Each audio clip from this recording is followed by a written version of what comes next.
Let me start by saying this. I thought USC Upstate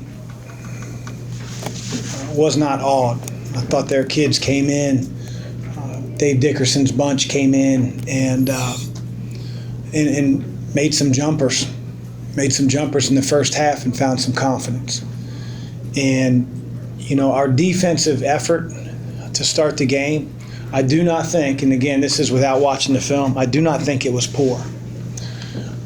I think once they hit a few of those, our guys responded the wrong way.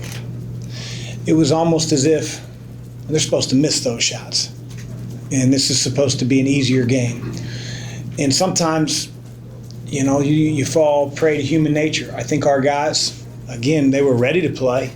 I thought for the most part, outside of maybe one or two of the threes they hit in the first half, pretty contested. Guys were communicating. And they hit some tough shots, and then we let that affect our mentality until about the 12-minute mark to end the game. And it shows the power of the three-point shot in college basketball, really at any level. But the power of the three-point shot, it can keep you in any game. Fortunately, we were able to find it within ourselves to clamp down, play much stronger, do a better job on the perimeter.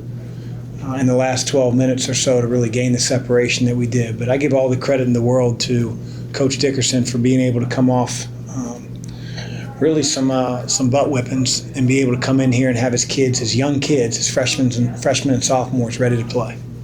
As I told our team, these games that are on the schedule sometimes are hard to play. They just are. We didn't schedule them. I didn't schedule them. Our coaching staff didn't schedule them. But they were on the schedule. But those games are over, starting with Akron on Sunday. This was the first time that you guys have trailed in the second half this season. What was your message to your team at that point? I had a lot of messages, Danielle. I think that the message that I think is the most important message is the one that I told them at the end of the game. And that is, the team's going to go through some rough periods of play. They're going to go up against an opponent that isn't in awe, that plays as well as they can for 10 minutes in a stretch. And we're going to be put in some tough moments. To be honest with you, tonight wasn't as tough a moment as we're going to find in the next month or two. But it's good for a team to figure it out. Were you planning to play Malik and David tonight, or did you do that out of necessity? No, I was planning on playing. Did you like what they brought to the court? Absolutely. I wouldn't have put them on the floor if I didn't think they could bring something to the court.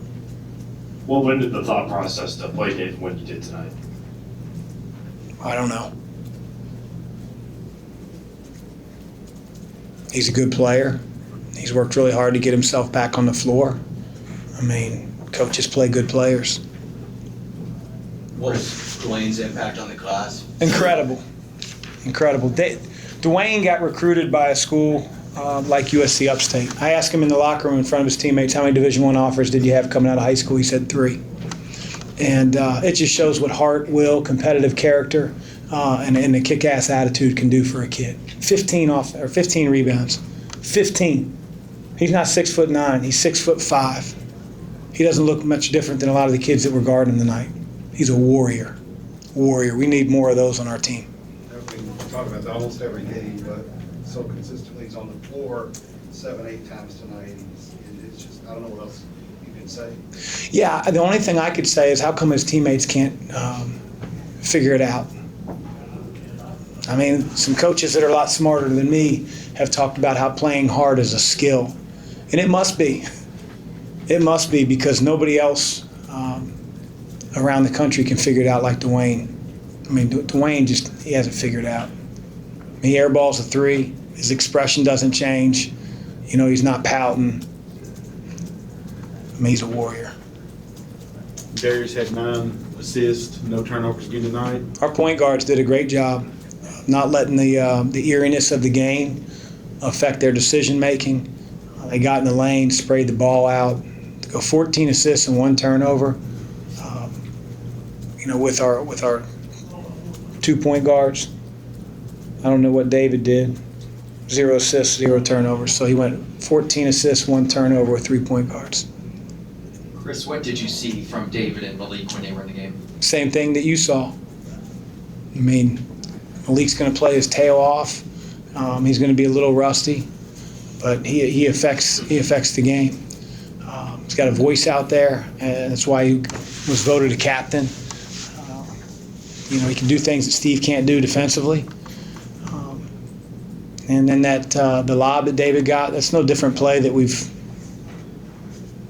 run. I mean, Fresh had the same back screen layup in the first half. You saw where David caught it, right? A little different spot than Fresh. His was about a foot over the rim, and Fresh was like 2 feet under the rim. Chris, we've talked a lot about David on the floor, but from July until now, what you've seen of his work ethic to get back in a period of time that's a little shorter than what maybe was expected.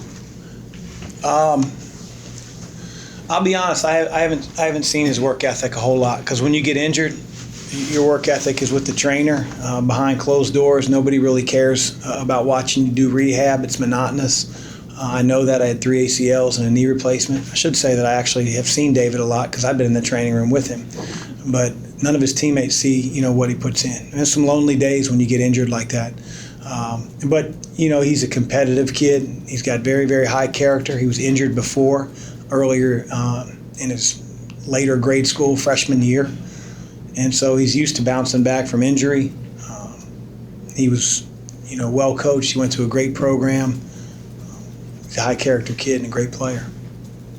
Offensively, your shooting numbers are back in the second half. Is that just a reflection of better execution or not getting down about what happened in the first? I think it was also a matter of, us getting stops. I think it put us out in transition a lot more. Ryan got free. We ended up, Jordan getting a layup or two. We just got some easier runouts to up our shooting percentage, but it was more defense to offense, at least from what I can recall. It seemed when Steven made that block of what would look like a certain layup that was kind of the thing that really spurred the team. I mean, it led to the run out and Ryan's three-pointer. Was that the kind of play you really kind of needed, defensively, intensity-wise, to really get the team? Well, I think we need those plays all throughout the game, but I do think that play got our fans into it. I think fans fall prey to human nature. It's just they look at the schedule and they're like, it's an easy win. And, it's, again, the power of the three-point shot. And so, there wasn't a lot of energy in the building to start. We didn't give the crowd a whole lot to cheer about. That type of play really got them going. I thought our crowd was awesome in the last 10 minutes, but we were a lot better. So it's usually chicken or the egg, and it should start with us.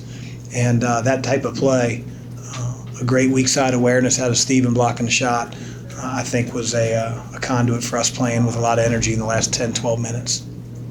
Anything else for Coach? One more? I know you said that in the beginning, that they were making jumpers. It wasn't necessarily anything that you guys were doing wrong on defense, but so in the second half when they weren't making as many shots, was that just bad luck on their part, or was there something that you guys were doing? I thought our defensive intensity was better. It was better. I thought, you could see it with our ball pressure at times in the first half. It wasn't near what it would be. And I think, there was a time where Jordan was really crawling up into a kid in the second half. I didn't see that in the first half out of many guys. And so I don't want to misrepresent that we were UVA in the first half. We were far from it.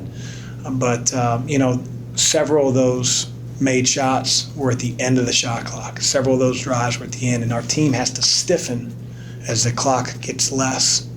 And I didn't think that we did that. And then when they made a couple of those shots, it took the wind out of our sails, and that's not a good thing. Teams that win championships, teams that put themselves in conversation to be one of the best teams in the country, will not allow the wind to go out of their sails on a few made shots. Thank you, Coach. Yep.